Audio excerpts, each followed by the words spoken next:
이슈가 많습니다, 사실. 가장 재료적으로 풍성한 게 반도체가 아닐까라는 생각이 드는데 ARM, 나스닥 상장 임박했다. 반도체주 훈풍 지속될까? 그러니까 삼성전자 HBM3에다가 엔비디아 AI 얘기에다가 오늘 또 엔비디아 또 메타버스 얘기까지 있고 거기다가 파운드리 얘기, 그리고 반도체, 그냥 전통 메모리 반도체 턴어라운드에 대한 이야기. 정말 재료가 많은 게 지금 반도체인 것 같은데, 삼성전자, 하이닉스, 한미, 하나마이크론, 심텍, 주성, 이렇게만 봐도 한 달간 상승률이 7%, 6%에서 68%까지 상당히 높은 수준. 외국인 순매수 상위 탑5도 삼성전자가 압도적으로 1위입니다. 1조 1,000억을 외국인이 샀다. 그 위에 밑에는 하나마이크론 정도가 있겠네요. 자, 그러면 반도체 OX 한번 들어볼게요. 너무 쉬운가요? 지금이라도 들어간다. OX. 자, 하나, 둘, 셋 들어주시죠. O. 노고민. 쪼는 맛입니까? X 보여줬다가 O로. 두 분 다 O. 반도체에서 가장 기대하고 있는 스토리, 그거 하나씩만 말씀해 주시면 좋을 것 같은데, 유창희 본부장님부터? 근데 저는 반도체는 계속 가야 된다 생각하고 있어요.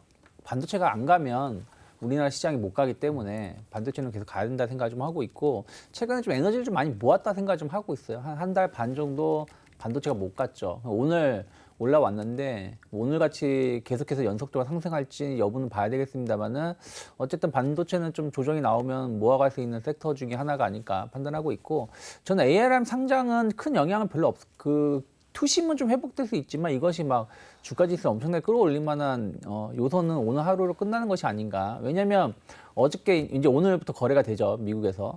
근데 ARM이라는 게 아시다시피 그냥 시스템 메모리 반도체 업체예요. 그냥 팹리스 업체이기 때문에 이 회사가 매출이 늘어난다고 해서 당장 거기 엔비디아처럼 매출 늘어나면서 어떤 부품이 늘어나는 게 아니고, 또 이미 그 성장세가 정체가 되어 있잖아요. 이미 그게 장점이자 단점인데, 그 스마트폰인데 이런 부분들 시장에 대해서 90% 이상 점유율을 차지하고 있는데 더 올라갈 수 있는 부분들은 제한적이다 보니까 일단은 투자 심리는 개선될 긍정적이고 또 앞으로 더 갈 수 있는 부분들에 대해서는 좀 좋게 볼 수는 있다라고 보고 있습니다. 알겠습니다. 유창희 본부장님도 O, 그리고 황효연 팀장님도 O. 네. 지금 타이밍도 나쁘지 않다라는 가장 기대하는 그럼요. 스토리는요? 현물 가격 반등입니다. 아까 말씀드렸던, 제가 기다리고 있는 게 뭐냐라고 말씀하셨는데, 반도체 이제 크게 보면 수출의 회복. 근데 수출의 회복은 결국은 삼성전자를 비롯한 반도체 가격의 반도체 수출의 회복이거든요. 결국은 한국이라는 나라는 우리 안에서도 경기 민감주라는 표현을 하지만 글로벌리하게 봤을 때 한국 자체가 경기 민감한 나라입니다. 그죠? 그렇죠. 네. 수출 국가니까. 수출 국가니까. 그러니까 결국은 근데 수출을 뭘로 많이 하느냐? 아직은 2차 전지 많이 올라오고 있긴 합니다만, 여전히 반도체가 살아야 일단은 삼성전자 비중이 가장 크기 때문에 대외적으로 또는 지수나 또는 지수의 안정성 그런 측면에서는 결국은 삼성전자, 하이닉스 살아나야 돼요. 그러면 현물 가격의 반등이 나와야 되는 건데, 일단은 지금 상반기 그리고 여름까지는 HBM과 관련된 이슈가 계속 올라왔었죠. 근데 최근에 오늘 이제 현물 가격 DDR4나 5 가격도 이제 가격이 올라왔다는 뉴스가 한 2, 3주 전부터 나오기 시작했고요. 그리고 오늘도 보면 전공정 위주 플레이들이 굉장히 좀 많이 나왔습니다. 그래서 앞으로도 전공정, 후공정 많이 또 HBM과 관련된 종목들이 섹터 내에서 돌기는 하겠습니다만, 오늘 주성 엔지니어링 같은 종목들 폭발했고요. 주성 좋아요. 그다음에 여전히 심텍이나 두산테스나 전통적인 후공정 업체들, 그러니까 HBM과 관련된 후공정 말고 한미반도체 이런 것들 말고 지금 잠자고 있는 종목들 많이 있습니다. PSK 홀딩스 말고 인양 PSK 같은 종목, 시가 1위 회사들도 정말 많이 밑에 있거든요. 근데 이런 종목들이 이제 하나둘씩 이제 잠에서 깨어나려고 하고 있거든요. 그러니까 이런 종목들은 지금도 전혀 늦지 않다 생각해요. 다만 우리가 생각했던 것보다 가격이 인상을 지금 사실 하반기에 예상을 했는데, 또 수출도 예상을 했는데 사실 조금 데이터가 더딘 거잖아요.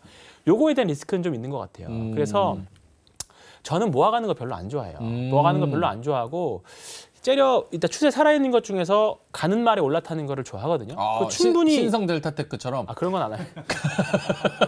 실체 있는 아니 갑자기 생각이 나서. 네, 그렇죠. 실체 있는 거. 네. 아니 오늘 주성 엔지니어링 같은 게 정말 대표적인 종목이에요. 네. 그러니까 주성 엔지니어링 정말 팔고 싶었는데 꾹꾹 참았다가 이제 오늘 버텨냈거든요. 그러니까 추세가 깨지지 않는 것들은 버틸만 합니다. 아하. 네, 근데 아까 말씀드렸던 뭐 PSK나 이런 종목들은 사실 다 역배열에 있습니다. 그러니까 이런 종목들이 지금은 싸게 사면 들어가는 입장일 수 있지만 급할 게 하나도 없다.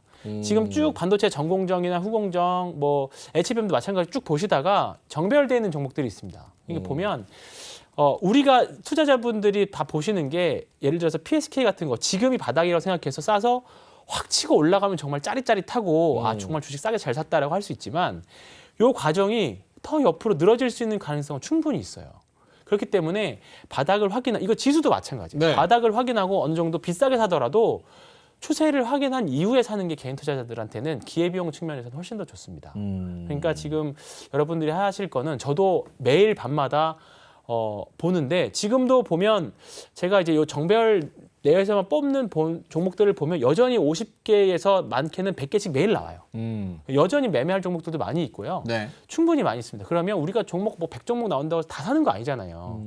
결국은 우리가 5개에서 많아 10개 정도 사는데 그중에서 가장 센 놈들 위주로 결국 시장의 참여자들이 정배열을 가장 좋게 보는 거거든요. 네. 네, 그런 종목들만 매매하셨으면 좋겠습니다. 오케이, 알겠습니다. 요거는 그냥 좀 시간이 많이 지났네. 네. 요거는 그냥 캐주얼하게 여쭤볼게요. 반도체 로봇 AI 사실은 특정 반도체 핫했던 종목들 생각하면 네. 이미 좀 저점 대비 많이 올라왔다는 평가를 받는 종목들도 많잖아요. 네. 그런 종목들 로봇, 뭐 AI 요런 거를 지금 가는 놈이 더 간다라는 개념으로 노릴지 아니면 진짜 좀 다른 섹터나 아니면 다른 종목 중에 지금 쉬고 있는 그런 종목들 노리는 게 좋은 건지. 저는 로봇 AI 관련된 종목은 좀 쉬어야 된다 생각을 좀 하고 있어요. 쉬어야 된다. 쉴 때가 됐다라고 보고 있고요. 그래서 본다라면 반도체는요? 반도체는 크론이나 아니면 그런 뭐 그 이런 반도체는 말씀하신 것처럼 네. 아직 지금 준비 중인 종목군들이 많이 있어요. 많이 있어서? 네, 그러니까 그래서 예를 들어서 뭐 TLB 같은 경우, 뭐 방금 TLB. 말씀하셨지만 신텍 같은 경우, 뭐 이런 기업들 보면은 준비 중에 있어요. 주성 엔지니어링처럼 치고 나가려고 준비 중에 있는 종목군들이, 그러니까 반도체는 워낙에 섹터가 크다 보니까 네. 그 안에서 준비 중인 종목군들이 있다 생각을 좀 하고 있고요. 근데 이제 로봇이라든지 오늘 로봇주들이 오후장 들어서 상승폭을 확대하긴 했습니다만은 이제 두산 로보틱 상장 거의 끝났죠. 끝난 상황에서 추가적인 모멘텀이 나올 수 있을지 여부. 또 AI도 AI 헬스케어가 많이 올라왔는데 오늘 AI 헬스케어가 전혀 오르지 못했어요. 루닛, 뷰너 같은 기업들 보면은 전체적으로 봤을 때 약 강보합 정도거든요. 그러니까 루닛은 오히려 빠졌고 뷰너가 3%, JLK만 7% 정도 올랐던 것이고요.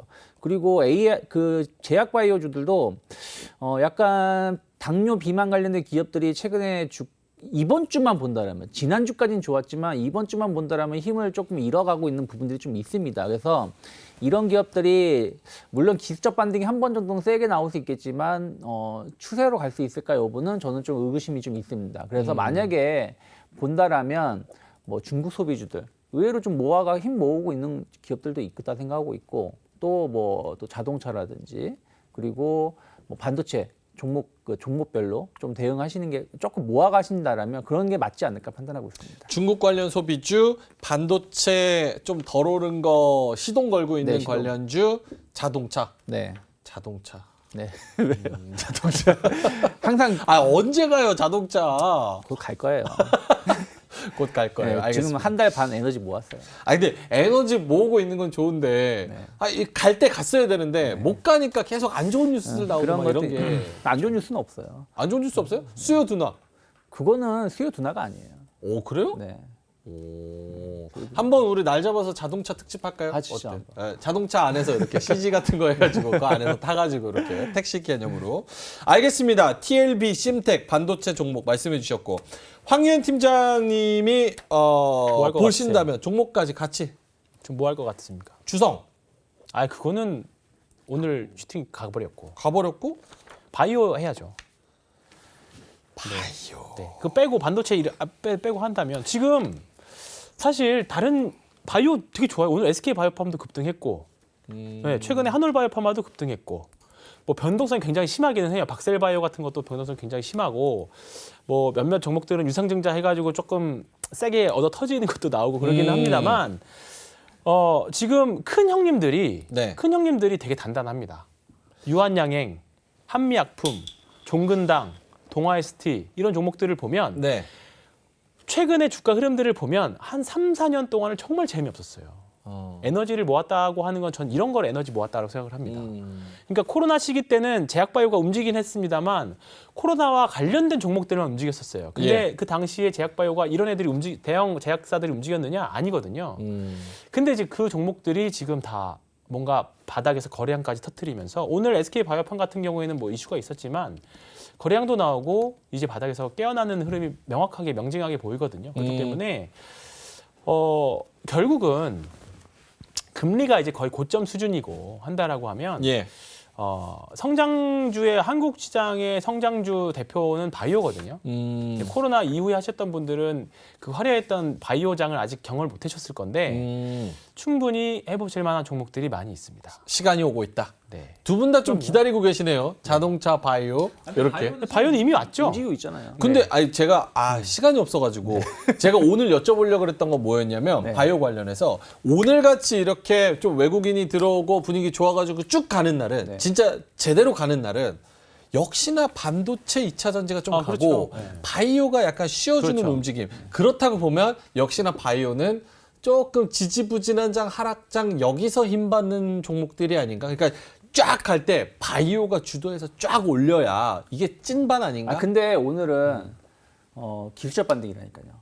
오늘은 네. 찐반이 그래서 아니다. 네. 앞에 결이랑 맞는 게 뭐냐면 그러니까 오늘 뭐냐면 기술적 반등이기 때문에 무슨 얘기냐면 반도체는 뭐 힘을 받아서 갔기 때문에 반도체는 상당히 주목을 해봐야 되지만 오늘 2차 전지에 오른 게 뭐가 있어요? 포스코홀딩스 빼고 에코프로 다 빠졌어요.